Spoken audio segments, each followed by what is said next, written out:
muita alegria que abrimos esse podcast com Anderson Chamon, fundador do PicPay, empresa capixaba. Anderson, prazer receber você aqui. Obrigado, prazer é todo meu. Muito bom. Anderson, conta um pouquinho da sua trajetória profissional. Como é que você sai de um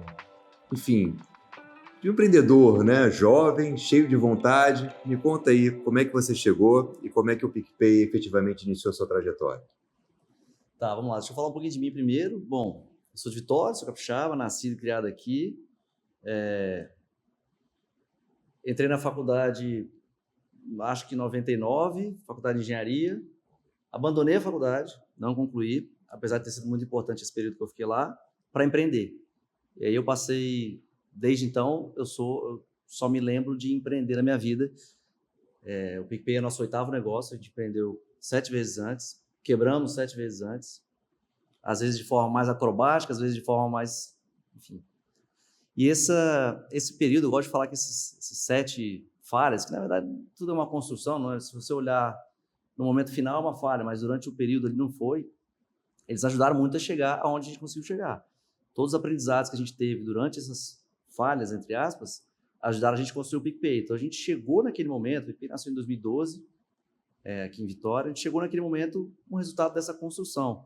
Eu e todos os outros nossos sócios, a gente sempre empreendeu junto, a gente tinha uma sinergia muito grande, sempre acreditou muito no nosso potencial e não tinha outra alternativa a não ser tentar de novo, e de novo, e de novo, até a gente conseguir criar alguma coisa de fato, de impacto, que é o que a gente sempre quis, né? E aí o PicPay, a ideia do PicPay surgiu no dia 8 de janeiro de 2012, eu lembro que foi no domingo, estava em Meaípe, a gente está aqui em Vitória, então posso falar, estava em Meaípe, na casa dos meus pais. Na época, eu lembro que assim, eu era muito agoniado com as formas de pagar no dia a dia. Pagar eu sempre achava muito complicado e, uma hora eu ia usar cartão de crédito, uma hora eu ia usar dinheiro, uma hora tinha padaria que devolvia troco em bala maluquinha, então era muito complicado.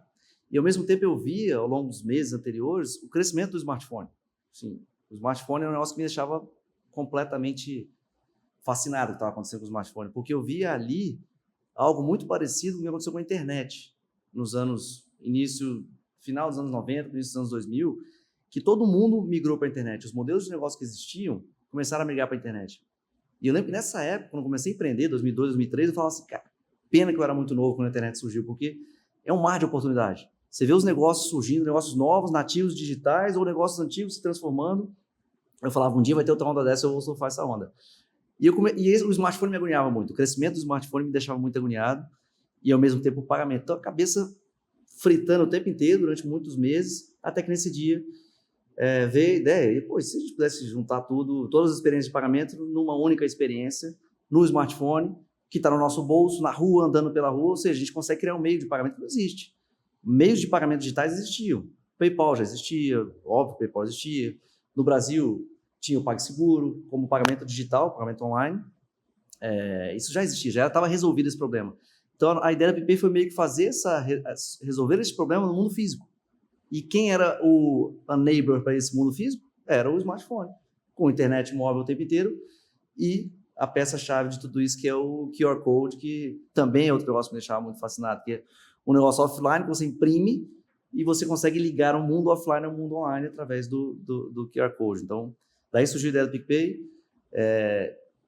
Eu não gosto muito de vangloriar a ideia, eu acho que muita gente fala de ideia, né? Muita gente já me falou assim, nossa, se eu tivesse tido essa ideia, eu estaria... Aí eu brinco com meus amigos assim, se eu tivesse tido essa ideia, provavelmente teria acontecido nada. Porque a ideia, ela é 1%, menos de 1% do todo. O que vem depois é muito importante. Então, os desafios, a execução, é acreditar, não desistir. É isso que faz a diferença. Então, a ideia é só a fagulha inicial. Então, não gosto muito de vangloriar, até porque tem muitos negócios que não são de uma ideia super inovadora e que são super bem-sucedidos, graças à execução das pessoas. Não porque o negócio não existia antes, que não quer dizer que não vai dar certo. Então, nosso começo do PicPay foi bem difícil, muito difícil, porque a gente nasceu muito antes do nosso tempo. O mundo não estava preparado ainda para o pagamento pelo smartphone. Eu lembro que a gente criou o produto, demoramos 8 meses criando o produto, e a gente pensava, nossa, quando tiver na loja, na App Store, vai explodir, o foguete vai subir. E era um produto muito simples no começo, a gente tinha focado num tipo de transação específica. Eu me lembro que quando lançou o produto, 8, 9 meses depois, o foguete calcular explodiu. Ninguém usava, ninguém baixava, obviamente. Então, a gente descobriu ali com aquele erro, um aprendizado, novas decisões para a gente fazer, novas interações do produto para a gente fazer. E aí a gente evoluiu, quase que relançamos o produto 4 meses depois, de novo, e começamos a caminhar. Mas o mundo estava muito distante de estar preparado. Eu gosto de dar uma referência, que hoje é muito fácil, né? Você olhar e falar, smartphone todo mundo tem no bolso, pagamento com celular todo mundo faz, QR Code, Pix chegou, todo mundo sabe que funciona. Mas na época não tinha o Apple Pay, na época não tinha o WeChat Pay, que é o grande case de pagamento com QR Code na China, que nasceu em 2014. O smartphone não era popular. Isso é muito louco, não era. Se eu trouxesse aqui o nosso deck para apresentar para os nossos investidores no começo da vida do PicPay, metade dele era defendendo a tese do smartphone. Tipo assim, acredita que, olha essa curva aqui, em 2018, o X% da população vai ter o smartphone no bolso. Quando isso acontecer, o PicPay vai dar certo. Então a gente tinha que acreditar, convencer de uma tese derivada de uma outra para a gente conseguir fazer dar certo. Então foi bem desafiador o nosso começo.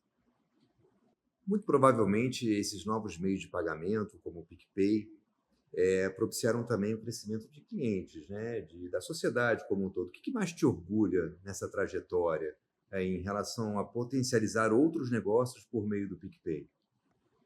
Isso é muito legal. Assim, uma das coisas que a gente sempre acreditou, a gente queria muito, era construir algo que fosse... A gente até brincava, a gente tem que fazer um negócio que seja um negócio com mais de 1 milhão de usuários, que tenha mais de 1 milhão de pessoas usando, que cause impacto.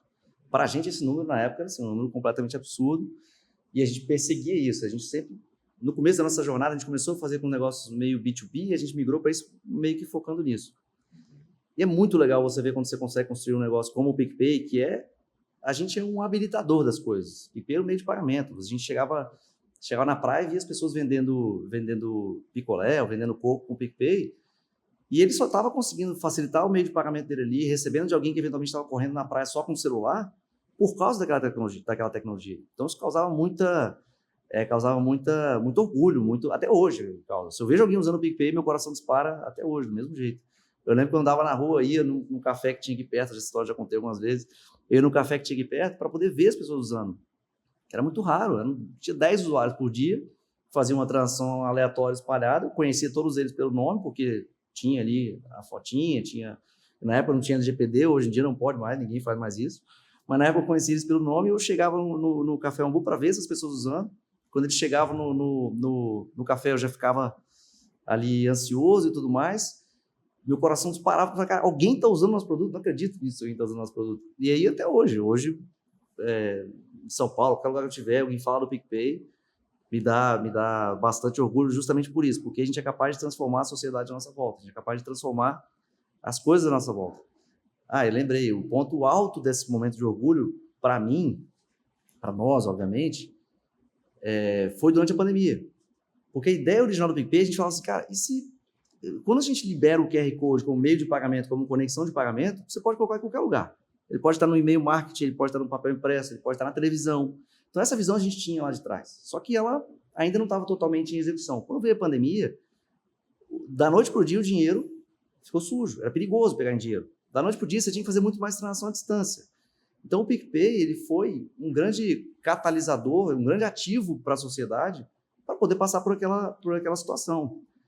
Na época, eu lembro que o governo estava fazendo distribuições de auxílio emergencial para as pessoas e o PicPay chegou a ser o maior veículo de distribuição daqueles valores. Porque ele estava integrado em todos os lugares, as pessoas conseguiam pagar onde quisessem e não sei se vocês lembram, esse auxílio tinha prazo para as pessoas resgatarem. Eu recebi o auxílio, mas eu não podia pegar o dinheiro ainda para usar. Eu tinha que esperar X tempo para ele ser liberado para mim. Então, as pessoas usavam o PicPay, porque já estava integrado em todos os lugares, para fazer as transações do seu dia a dia. Então, a gente ajudou muito a sociedade, o fato de a gente existir, só o fato de a gente existir, a gente ajudou muito a sociedade. E isso foi, acho que, o ponto alto de... Obviamente, a pandemia é muito ruim, mas o ponto alto de orgulho de poder causar um impacto e ajudar a sociedade de alguma forma. Claro, sensacional. E me diga, Anderson, da trajetória que você trilhou até aqui, hoje o que é efetivamente o PicPay? Bom, obviamente, o PicPay começou como um produto muito simples, um meio de pagamento, você escaneia o QR Code, escaneava o QR Code, fazia qualquer tipo de pagamento, seja ele uma transação comercial para um estabelecimento, para um vendedor de alguma coisa, ou uma transação pessoal, sem fins comerciais, que isso também foi uma inovação muito grande na época. Não era possível você, até então, usar um cartão de crédito, que antes era só maquininha, cartão, eram os dois dispositivos que existiam, maquininha e cartão de plástico. você coloca e usa. O PicPay permitia que E você nunca fazia isso entre amigos. Ah, tô te devendo uma cerveja. Pega a sua maquininha e deixa eu colocar o cartão. Não existia. Então, a gente lançou essa transação e o PicPay nasceu assim. Esse produto cresceu muito. Ele foi o grande driver de crescimento que a gente teve nos primeiros anos. Mas a gente percebeu que a gente poderia ser muito mais. À medida que eu tenho aqui os meios de pagamento das pessoas, os dados financeiros, os dados pessoais, por que não oferecer outros produtos? Acho que a nossa vida financeira é a espinha dorsal das pessoas, é a espinha dorsal do que a gente tem de necessidade de uso no dia a dia. Então, com a gente sendo um aplicativo financeiro de pagamento, com várias outras coisas em volta, permitia a gente entregar muito mais para o nosso usuário. Então, o PicPay cresceu para um ecossistema. A gente fazia venda de produtos financeiros e não financeiros, através do mesmo aplicativo. E aí, ao longo do tempo, com o crescimento do PicPay, a gente se tornou hoje um banco completo. Que hoje a gente dá crédito para os nossos clientes, a gente tem um cartão de crédito, a gente oferece todo o portfólio de produtos que um banco completo oferece. Então, o PicPay saiu desse monoproduto, vamos dizer assim, que resolvia uma dor muito específica para se tornar um grande ecossistema financeiro e não financeiro. E sempre a nossa visão lá atrás sempre foi muito de plataforma. Eu quero ser o local onde outros negócios moram em cima. A gente é assim até hoje. Então, a gente recebe outras instituições financeiras para distribuir seus produtos no PicPay. A gente recebe diversos outros parceiros que estão integrados ao PicPay, oferecendo seus serviços para os nossos usuários, dado que a gente já tem todo esse relacionamento com o cliente, então você consegue, em cima disso, oferecer diversos outros produtos, inclusive de terceiros dentro do PicPay. Esse aumento da complexidade de gestão, né, de sair de um meio mono, né, para uma plataforma mais integrada, deve ter exigido de você, obviamente, uma preparação, ou, obviamente, se cercar de pessoas especializadas para tudo isso acontecer. Fala um pouco para mim em relação à liderança e à montagem de equipe, como é que é o seu próprio desenvolvimento, como é que foi essa jornada? Você falou um negócio interessante, exigia preparação. Sim, exigia, mas eu não tinha. Não só eu e meu sócio, a gente não tinha preparação. A gente estava construindo, assim, eu e meu sócio, a gente não é do mercado financeiro, a gente não é desse mundo. A gente, por acaso, quis resolver uma dor muito específica que, por acaso, tocava nesse mundo. E a gente construiu um produto muito complexo, muito grande, que exigia da gente capacidades que a gente não tinha.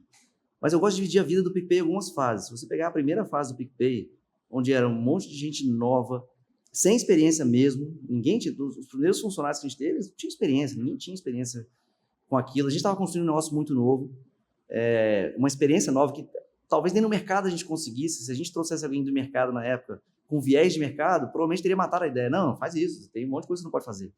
A gente estava numa zona cinzenta no nascimento do PicPay, porque ainda não tinha regulação. O marco regulatório de arranjo de pagamentos nasceu em 2013, depois do nosso nascimento. Então, a gente estava ali numa zona cinzenta, até isso tudo evoluir. Então, aquela primeira etapa da nossa vida dependia muito disso, de pessoas, a experiência não era tão importante, mas pessoas com muita vontade, com muita determinação, com muita humildade para saber o que não sabe, para saber que eu preciso evoluir, eu preciso aprender, muita resiliência, muita capacidade, assim, errar, tomar na cabeça, levantar, tentar de novo, porque criar um negócio do começo, eu fazia uma analogia para os meus amigos e para a turma na época, assim, é igual você tá andando no meio do mato, precisando chegar do outro lado, você não sabe onde é o caminho, você vai cortando mato, de repente você pode dar de cara com um rochedo gigante. Aí você tem que voltar e contornar. Então, isso é empreender com um produto novo, uma categoria nova. Então, nossa primeira etapa de vida era isso.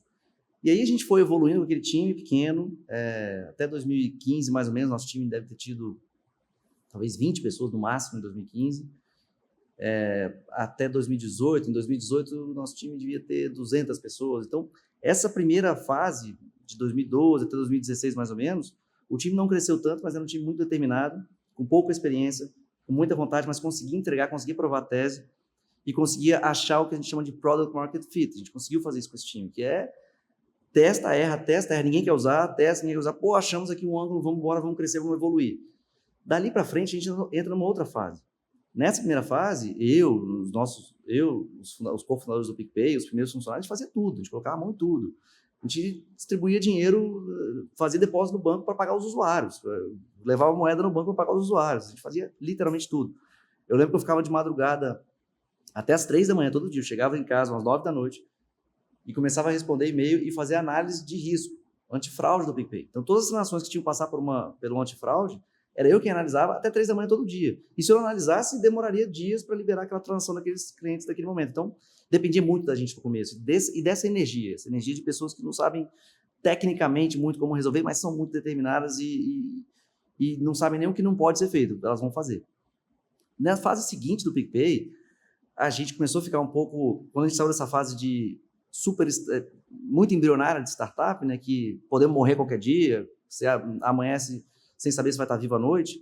Quando a gente venceu essa fase e começou a ter desafios novos, que é um momento de assim, cara, beleza, achamos o nosso produto, tem pessoas que querem usar, agora a gente precisa fazer isso com estabilidade, o negócio precisa suportar milhões de clientes, a gente precisa colocar produtos um pouco mais tradicionais. E aí aquele time que não tinha experiência, se colocasse ele para fazer produtos já, imagina pagamento de boleto. Vamos pegar um exemplo aqui qualquer. Pagamento de boleto existe há décadas. Um boleto é pago, é liquidado no Brasil. A gente, eu ali, e meus sócios, os primeiros, vamos colocar pagamento de boleto, a gente ia reinventar a roda de um jeito, às vezes, não tão certo, não tão bom. Então, nessa fase, a gente foi obrigado, e era o melhor momento, a trazer pessoas de mercado. A gente começou a trazer muita gente de mercado, e aí entra um novo desafio, é um novo leque de habilidades que eu não tinha também, eu nem meus sócios a gente tinha. A gente errou muito, falhou muito, mas no fim, assim, dessa fase para cá, o que conta muito são as pessoas.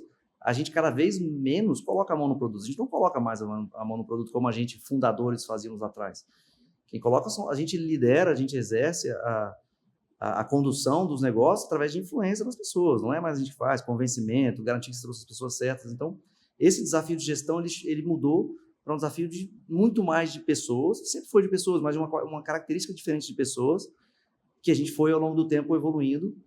E quando você traz alguém bom, alguém certo, ele vai trazer um monte de gente parecida com ele embaixo, certas, boas também, e às vezes vai te ajudar a trazer outras pessoas também boas para ajudar a compor o time. Então a gente entrou nesse ciclo de o tempo inteiro melhorar o time o tempo inteiro. E é o que é a jornada do PicPay, talvez de 2020 até aqui, falando assim de desafios mais macro de gestão. Dentro dessa perspectiva de melhorar o time, o que você poderia recomendar? Aqui na Murad nós temos muitos alunos, ex-alunos da nossa comunidade. O que você poderia recomendar para esse pessoal que está querendo, enfim, estabelecer uma nova trilha de carreira, pessoal que está querendo, obviamente, melhorar ou se reposicionar profissionalmente? Qual dica você diria para o pessoal que está chegando aí, para a garotada? Então, eu acho que é muito uma questão de, no fim, são comportamentos que a gente tem, que a gente repete várias vezes, que ao longo do tempo vão te trazer algum resultado lá na frente se você acertar nos comportamentos. Que esses comportamentos nada mais são do que o que a gente chama de valores, de cultura e tudo mais. Então, eu acho que acertar nos valores, acertar na cultura é muito importante, tanto para quem está contratando, quanto para quem está ali disponível. Eu acho que para qualquer coisa que a gente for fazer na vida, a gente tem que ter muita determinação. Acho que talvez, se tivesse escolher uma palavra, assim, acho que determinação, ela é muito poderosa para quem está numa fase de começo, treinando um caminho. Até imagina se eu falar assim, eu quero ser campeão mundial de judô, campeão olímpico de judô. Eu vou ter que ter muita determinação, assim como um empresário vai ter que ter, assim como alguém que quer construir uma carreira, qualquer que seja ela, vai ter que ter. Porque todo mundo, todos nós, invariavelmente, vamos encontrar obstáculos na frente. Então, a sua capacidade de transpor obstáculos cada vez maiores vão fazer a diferença entre você e os outros que não vão tão longe. Então, muita gente anda, encontra o meio-fio, muito alto, vou voltar. Não, você pula. Aí, daqui a pouco, tem um muretinho um pouco maior. Aí, uns voltam, outros não, você pula. E, daqui a pouco, você está diante do Everest. Você chegou lá pulando vários outros desafios. E uns vão para trás e outros vão, não, tá bom, eu subo. Então, essa determinação é o que vai fazer, na minha opinião, o principal traço de que alguém vai chegar mais ou menos longe, seja na carreira que ela escolher, não importa, ou seja no esporte. Esse é o principal traço que eu consigo ver para determinar o quão longe uma pessoa consegue chegar. E aí eu adiciono mais uma coisinha, que é a humildade. Mas a humildade no sentido de, assim, de eu não ser humildezinho, né? Mas a humildade assim, no sentido de, cara, eu não sei tudo, ninguém sabe tudo. Então, se você tem a humildade de saber que você não sabe tudo, de saber quando você errou alguma coisa, você conseguir falar, pô, fui eu que errei. Eu errei porque eu poderia ter feito tal e tal coisa. Essa capacidade de colocar, às vezes, não a culpa, mas colocar a responsabilidade de qualquer que seja a coisa que aconteceu em você, o que eu poderia fazer diferente? Ela também ajuda muito a você ir muito longe, porque quando você não tem essa humildade, você está diante de um desafio, Acontece alguma coisa e fala, não, foi fulano, foi ciclano, foi o clima que me atrapalhou, não foi, eu não tenho nada para melhorar. Então você quebra em você o ciclo de evolução. Não teria nada para fazer diferente. Então tá bom, então você vai ficar parado. Você não evoluiu com aquela experiência que você, qualquer que seja ela que você viveu. Então acho que a humildade associada à determinação são grandes pavimentadores do caminho para quem quer chegar muito longe. Me conte sobre a operação hoje do PicPay no Espírito Santo. Hoje no PicPay a gente nasceu aqui no Espírito Santo, ficamos aqui, a gente está aqui até hoje. O PicPay tem bastante operação aqui até hoje, mas eu e meu sócio, a gente se mudou para São Paulo em 2018. A gente recebeu um primeiro investimento em 2015, e em 2018 a gente levou o PicPay para lá, começamos a contratar os primeiros funcionários lá. Em Vitória a gente tinha 150, 170 pessoas aproximadamente, se eu me lembro bem. E aí a gente começou a operação lá. Hoje o PicPay deve estar com aproximadamente 5 mil pessoas, 5 mil funcionários. Aqui em Vitória, se eu não me engano, a gente deve ter entre 900 e 1.000 funcionários aqui em Vitória ainda, na operação hoje. Ela cresceu muito aqui, a gente está num espaço bem maior. Eu tenho muito orgulho de vir aqui e ver o time participar, às vezes, do dia a dia do time. A cultura aqui é impressionante. Assim. Lógico, em São Paulo a gente conseguiu também traduzir a nossa cultura desde o começo, os valores que a gente acredita. E aqui em Vitória ela é muito forte, ela é muito presente. Talvez tenha um componente, o viés de que nós somos daqui e tudo mais, enfim. Não que seja melhor ou pior, mas apesar de a gente ter ido para São Paulo, nós, os fundadores, e também os controladores estão lá em São Paulo, a gente estar lá, a gente tem uma cultura muito forte aqui no Espírito Santo. E eu tenho muito orgulho da operação que a gente tem aqui até hoje. Muito bom, Anderson. Eu queria deixar esse espaço para você talvez falar sobre algo que eu não tenha perguntado. Um recado que você poderia dar para a nossa audiência, a perspectiva de negócio, de olhar aí sobre como é que o PicPay hoje se posiciona como produto, como marca. Conta aí para a gente. Eu acho que assim, o que eu poderia dizer, assim, eu acho que o futuro está muito louco o que está acontecendo no mundo, especialmente no mundo de tecnologia, que é onde a gente está inserido. Não a parte de serviços financeiros em si, mas tudo que toca a tecnologia hoje está sendo desafiada pelas inovações que a gente vem vendo, principalmente com inteligência artificial. As carreiras estão sendo desafiadas, está tudo sendo desafiado. Eu acho que o que a gente tem que ter como mentalidade, como cabeça sempre o que quer que eu vá fazer, o que é que eu vá construir. A gente precisa pensar com a cabeça de inovação, porque muitas vezes a inovação ela não é fazer um gol de bicicleta, criar um negócio que ninguém nunca viu na vida. Às vezes é um modelo de negócio que já existe, que funciona, que é milenar, mas eu vou inovar no jeito de vender, provavelmente, eventualmente. Vou inovar no jeito de fazer marketing daquele produto. E aí eu posso me diferenciar. Então, a gente tem que buscar cada vez mais diferenciação. A gente tem que olhar, isso falando até pelo PicPay, olhar o tempo inteiro para o nosso cliente, para o nosso usuário, ser obcecado e obstinado pela qualidade do produto, por fazer as coisas com eficiência, com pouco desperdício, o mais eficiente possível, entregando a melhor qualidade possível para o nosso cliente, porque assim isso garante, acho que a perenidade de qualquer negócio, de qualquer iniciativa que você queira fazer. Porque nada bate isso. Se eu consigo fazer um negócio com baixa ineficiência e tendo meu cliente como foco central, eu vou sempre ser inovador, vou sempre inovar. E foi isso que trouxe o PicPay até aqui. A gente inovou desde o momento 1. A gente, apesar de hoje a gente ser um produto mais tradicional no sentido de serviços financeiros como um banco, mas sendo diferente dos tradicionais, por ser uma plataforma, um ecossistema mais amplo e aberto, a gente o tempo inteiro a gente pensa em inovar. Então, quando a gente olha para essas tecnologias novas, por exemplo, a gente está debruçado, virando noite, testando, experimentando, como a gente fazia quando era pequeno. Outro dia eu fiquei sem dormir porque eu fiquei mexendo igual um louco nessas coisas, querendo ver como a gente consegue aplicar no PicPay no nosso negócio. Então, isso seria minha sugestão. Você falou, do surgimento da internet, do surgimento do smartphone, e hoje a IA tem sido, talvez... É uma nova onda. É uma nova onda. Né? É uma nova onda. Acho que eu diria que a internet, isso, o smartphone, e a inteligência artificial agora, ela é literalmente nova onda, porque é muito louco, quando você tem uma disrupção muito grande de tecnologias assim, o primeiríssimo momento, a tendência é você começar a comparar com as coisas que já existem. Por exemplo, a internet. O que é a internet? É um jeito de ler revista diferente. É um jeito de mandar carta diferente. Lembra disso? No primeiríssimo momento é assim que você explica a internet. Porque naquele momento só existem os produtos, as empresas, os negócios de antes da internet, se virando um produto que vai estar na internet. Depois você entra na onda de produtos nativos da internet. Exemplo, rede social. Rede social não existia pré-internet. Para você migrar, ela nasceu com a internet, os aplicativos que a gente vê, os serviços que a gente vê. Então, eles são nativos da rede social, da internet. Mobile, mesma coisa. No começo, era um negócio, é um telefone que eu ligo e tudo mais, mas depois produtos nativos. O próprio PicPay, o produto só existe porque o mobile existe. Ele é um produto nativo de mobile. E agora, é uma pesquisa melhorada. O chat GPT ou qualquer outro LLM assim, a tendência, a grande massa está usando como um Google super evoluído. Mas a gente vai chegar no momento dos produtos nativos de IA, que são modelos de negócio que não existiam e só vão poder existir graças ao surgimento dessa nova tecnologia. Então, isso é algo que me tira o sono, assim como me tirava o sono no começo do PicPay, e a gente, como PicPay, como empresa inovadora, a gente precisa olhar para isso o tempo inteiro. Muito bem, Anderson. Eu queria desejar muito poucas noites de sono para você, que você continue absolutamente instigado, né, por essa garra, por essa vontade. É algo que marcou muito, que você colocou aqui, né? Eu quebrei 7 vezes, várias empresas, e a resiliência de continuar persistindo. Em nome da M Murad, de toda a nossa comunidade, a gente queria agradecer a sua gentileza, a sua humildade, né, de estar aqui conosco e contar um pouco da sua experiência. Muito obrigado, foi um prazer receber você aqui. Muito obrigado, prazer foi todo meu. Realmente.